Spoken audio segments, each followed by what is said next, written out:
Joseph, does this sound like you? Okay. You have a tendency to be critical of yourself. Uh-huh. You pride yourself as an independent thinker and do not accept others' statements without satisfactory proof. Uh-huh. And you have found it unwise to be too frank in revealing yourself to others. I want to say yes, but that sounds like a horoscope thing. Yeah, you know how I knew that? Wow. Because I know that you're a Sagittarius.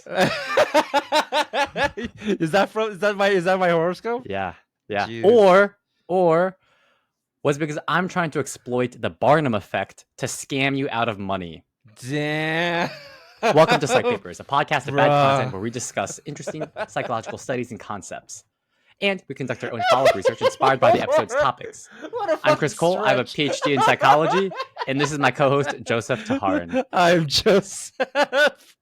In today's episode, we are discussing astrology, fortune-telling, psychics, aura reading, and certain personality tests. Oh, I love Other this. The Barnum Effect. Yeah. Have you heard of the Barnum Effect? Is it when like you hear a thing and you think it's related to you? Basically, yeah. The Barnum Effect, also known as the Forer Effect, is the tendency for people to accept vague and general personality descriptions as highly accurate and personally meaningful. This comes about in statements that are called Barnum statements, which are general characterizations that people believe to be true about themselves, even though these statements could apply to just about anyone. This effect is commonly exploited by fortune tellers, astrologers, and other con artists who want to convince victims that they're endowed with some paranormal gift. Because the personality statements are so vague, people often ascribe their own interpretation, making the statements more meaningful and personal to them. This effect is a specific example of the so-called acceptance phenomenon. As a side tangent, in psychology, there are so many goddamn phenomena. Yeah, I feel like there's like a word for everything. Like I feel like there was, when I was in psychology, somebody criticized the field being like, I feel like you guys are just putting like fancy labels to shit we all know. And I was like, yeah, but it's important for us to label them so we know how to talk about them. Like somebody could be like, wow, it's interesting how I work harder when my boss is watching me. And psychologists are like, oh, that's actually the Hawthorne effect, coined in 1958. Got him. Like, yeah, no shit. A 6-year-old knows that when their parent walks in the room and they need to pretend to not be smearing poo on the wall or whatever 6-year-olds do. That's not a phenomenon. But we're going to spend the rest of the time talking about these phenomenons. So this acceptance phenomenon is the tendency for humans to accept almost any bogus personality feedback. And this is how many emotion inductions work in psychology. In the episode we did on how psychologists induce feelings of social exclusion, some of the inductions involved giving people bogus personality feedback that they'd end up alone forever. The more general concept of the acceptance phenomenon is called subjective validation, another just fancy term, in which two unrelated or random events are perceived to be related because we're expecting them to be. For example, when people read a horoscope, people are actively seeking a connection between the horoscope and their own personality.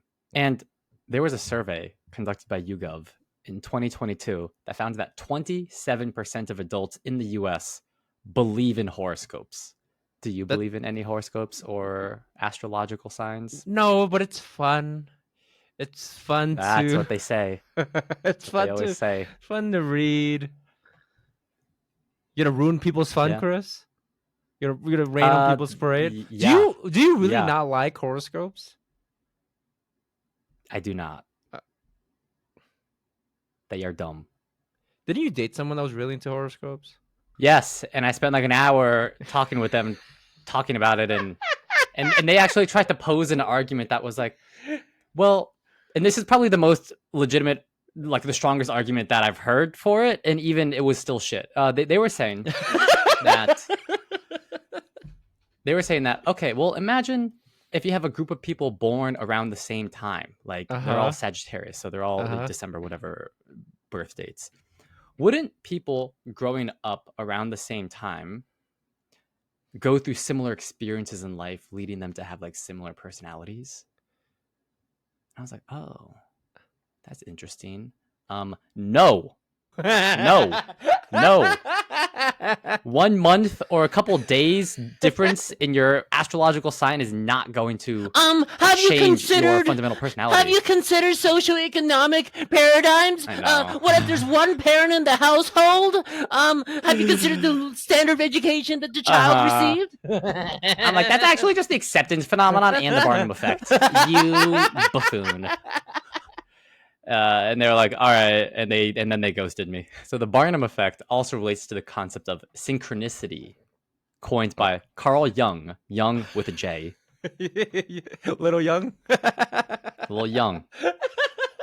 Hold on. Synchronicity is such a made-up word. It's the most made-up word I've ever heard in my life. It is. It It's is. like, It is. oh, what's the same, but more letters.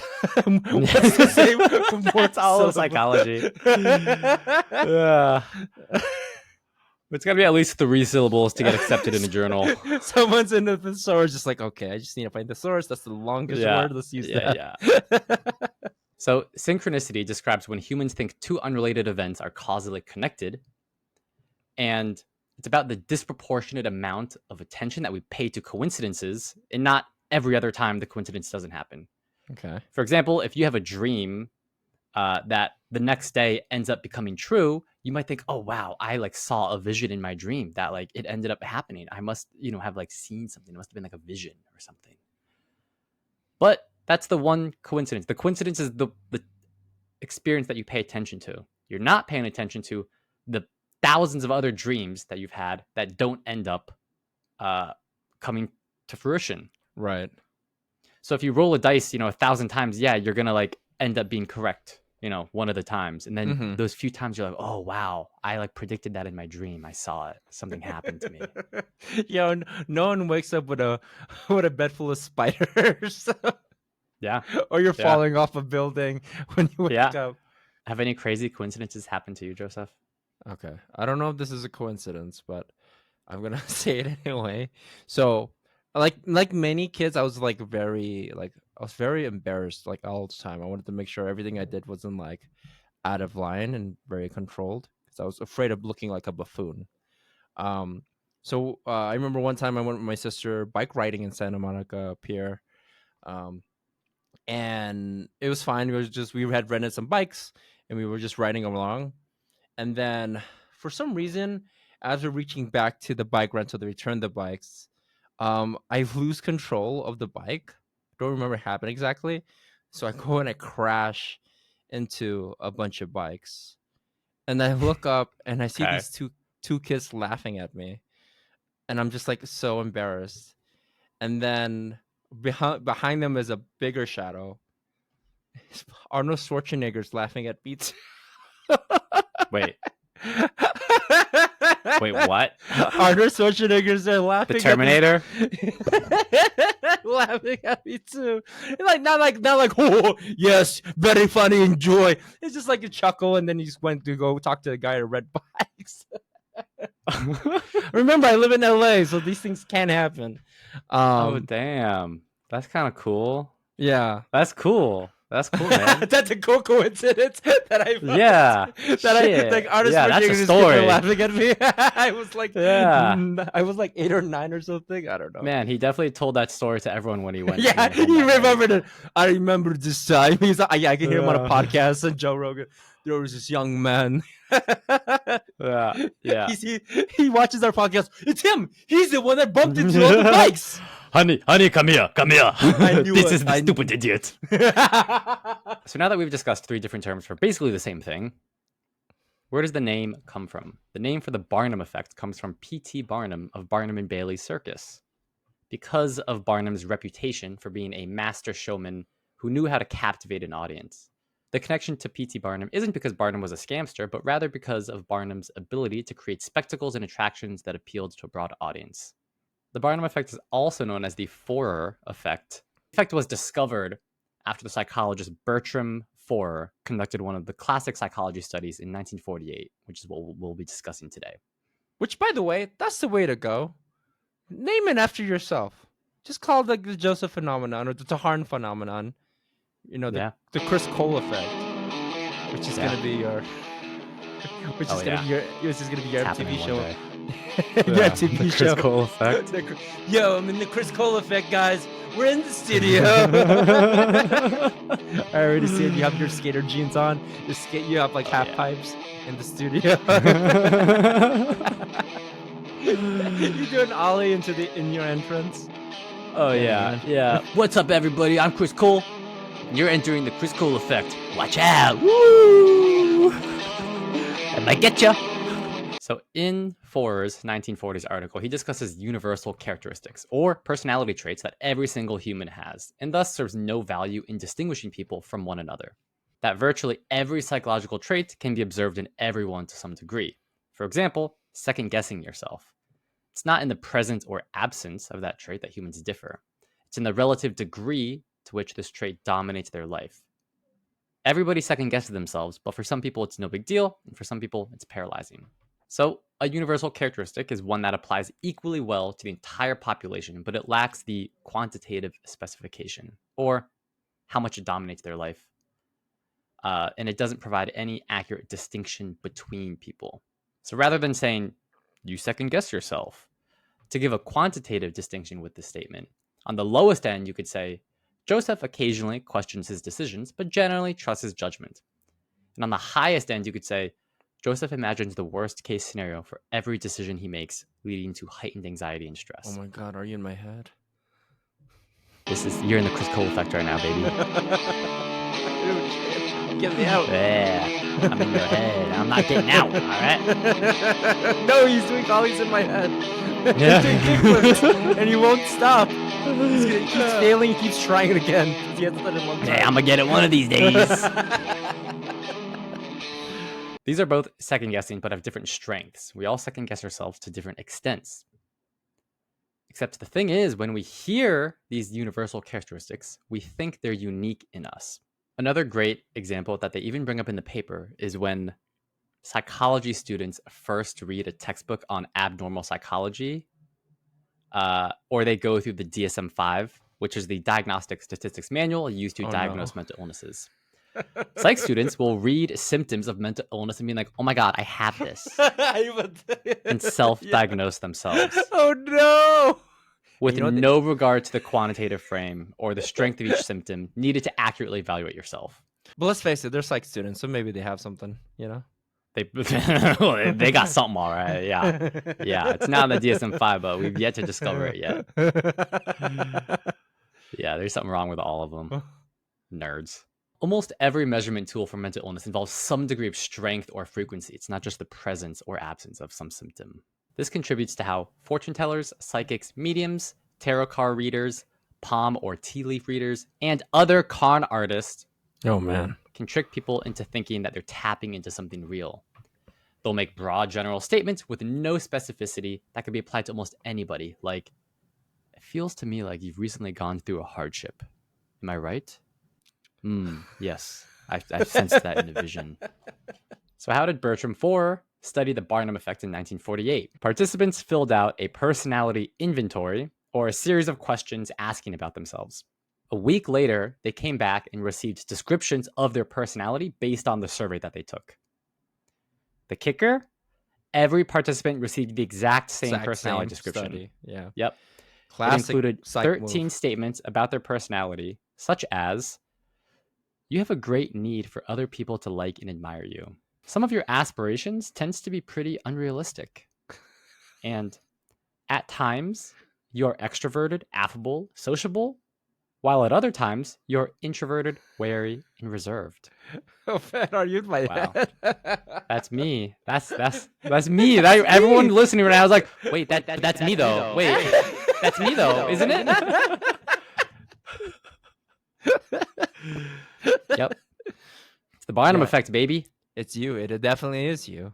Participants then rated 1, how effective the survey was at revealing their personality, and 2, they checked each of the 13 statements with a true or false about themselves, whether each statement was true. Almost every participant gave the survey a perfect or near perfect rating in effectiveness in describing their personality. And The average number of statements that participants stated to be true of them was 10 out of the 13 total statements. All of the students accepted the personality survey as either a good or perfect instrument for personality measurement. Do you think this study would work on you? Yeah, I would. It would probably work on me. Yeah, I think we've already seen it work on you. it's working right now. The Chris Effect is in my head still. But I do have pretty unrealistic aspirations. But I do want people to like and admire me. Sometimes in social situations, I just don't want to talk to people. But other times, I do want to talk to people. Get out of my head!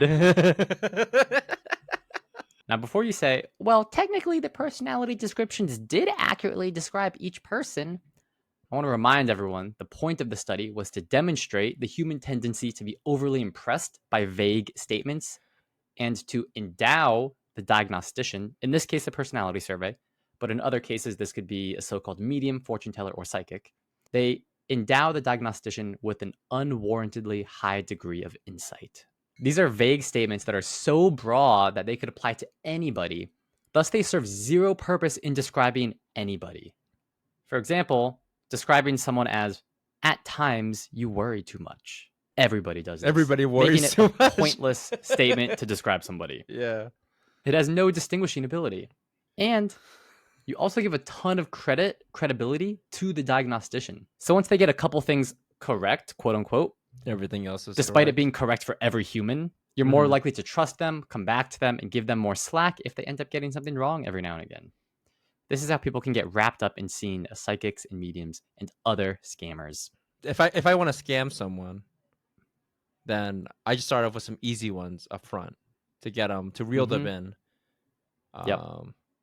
And this you lay on, and obviously it gets easier too because the more details you get from them, that they sort of spoon feed you some of the details. So it's like oh yeah, you can like use that against them, and oh yeah, yeah, yep. There's a ton of strategies that people use to exploit this effect. Replication studies have found that there are 3 important factors in producing the Barnum effect. 1, the subject believes that the analysis applies only to him or her. 2, the subject believes in the authority of the evaluator. And 3, the analysis provides mainly positive traits. The effect is consistently found when the assessment statements are vague and people read their own meaning into them, making them feel personal to them. So the most effective statements include the phrase at times, such as, at times, you feel very sure of yourself, while at other times, you're not as confident. Oh my God, that's me. Sometimes you wash your hands in the bathroom. Other times you're in a hurry and you just want to get out of there, especially if it smells like shit in the restroom. And you just quickly turn the faucet on and off so people outside think you wash your hands. They think you wash Oh your my hands. God, that's me. These statements can apply to anybody, and thus each person reads their own personal meaning into it. Unfortunately, certain people are more prone to the Barnum effect. People that feel low status, people with more authoritarian or neurotic personalities, and people who have a greater need for approval are more likely to fall for the Barnum effect. Oh man, now I feel bad. Yeah. So you're basically picking on the people that are probably not in the best vulnerable. place. Yeah. Yep. Now what's funny is I have seen ads for online psychic readings. Nice. It's like some Zoom video call shit. Like, which sounds hilarious to me. Like, is the ghost in like the background of the Zoom call? Like, can they see that far? Yeah. Can webcams 1080p? Yeah, the 4K can pick up ghosts, man. Caught in 4K, man. Yeah, the new M1 MacBooks are crazy, yo. The webcams pick up everything. Every single pixel of every ghost. Jeez. All right. Do you know of anyone that's been to a psychic or fortune teller of sorts? Yes. My mom's ex-boyfriend. Oh. So he had some sort of thing going on with him. And my mom, by the time they dated, my mom was already like in her mid-40s. My mom was not seeking out other people, and she was not that kind of person. But he was so paranoid that he would pick all these people that he thinks that my mom was cheating on with him. Like one time we were at church and he was just waiting in the car to pick us up. and he saw the piano player at the church leave at the same time my mom left, and he's like, "Who's that? What what is he doing?" He was a really paranoid guy, and one time he was babysitting us. My mom was at work. He took us to a fortune teller. You can imagine this. I'm not this guy's kid. He takes me Come and on, my Joe. younger brother. Get in the car, Joe. To this fortune teller, where he's like, "Is she cheating on me?" And I don't remember exactly the entire time. I'm just like, "Why am I here, dude? This is my mom, bro. What are you doing?" I got homework. It's a Wednesday. It's a school night, dude. Why are you taking me here? It was wild. It's like, don't tell your mom. Like, I don't know what to tell her. Are you fucking? Yeah. I don't know what's going on at all with this. I'm 10. This guy's got like carpets hanging on the walls. Yeah, it was bizarre. That was a very bizarre situation. Yeah, but the one thing I do remember is like, yes, she is cheating on her with blah blah blah blah blah. I'm like, it's just it's so bizarre. Wait, were you as a kid being like, did you believe it? Were you like, oh shit, mom? No, Like, 100% I did not. or were you like, this guy's fucking baloney? Even as a 9-10-year-old, I was like, my mom's not. My mom is not. She's a Christian woman. She would never. Yeah. Even as a 9-year-old, you were like, these just sound like a bunch of Barnum statements. Hucksters, or people trying to sell you something using a pushy or showy tactic. These people can exploit the Barnum effect on their victims. How do they do this? There's a few strategies. Hucksters are more likely to successfully scam their victim if they, 1, exude an air of confidence and look and act as if they believe what they're doing. Doing this will allow them to sell even a bad reading to most people. 2, they can make creative use of the latest survey or polling data showing what various subclasses of society believe, want, worry about, and so on. If they employ a gimmick such as a crystal ball, tarot cards, or palm reading, that can help exploit the Barnum effect. Number 4, if they pay attention to clues provided by the victim's clothing, jewelry, mannerisms, and speech. 5, if they're not afraid of hamming it up, so getting like really into it and, kind of getting really into the woo-woo. And 6, if they use flattery, if they make you feel good. Illusionists, psychics, and certain TV personalities use these strategies when they give so-called cold readings. They claim they have some psychoanalytical expertise and try to diagnose a guest's psychological problems in a few minutes. The lesson of this episode is that do not be fooled when a psychic or phony faith healer tries this trick on you. Be skeptical and ask for proof. What you do, by the way, in any conversation, and Yup. You have evidence to support your logic. Yup. debate, Yup. Lord. How do you know that? Source? Do you have a source for that? It's actually it's a good way if you're like not confident about stuff at all. Like whenever someone makes a declarative statement of something that you inherently feel off about, but you don't feel confident enough to talk through. Like, I don't know everything about global warming, I swear, but like I'm just like, I believe that works, whatever, right? But if someone ever comes at me and says like, well, global warming, has I can go at that person and be like, how do you know that's true? And just keep going through that question and just like unravel how you find that out. And sometimes I'm such an asshole that like I'll challenge it even though it might end up being correct. But I'm like, if they're like, oh, in 20 years the polar bears are gonna die, and I'm like, what? How do you know that? And like maybe that in 20 years, maybe that does end up being totally true. But I'm like, I don't think you knew that today. Yeah. I don't think you had the knowledge to make that prediction accurately today. Yeah. If you're still listening, thank you so much. We really appreciate you guys. Later. Bye.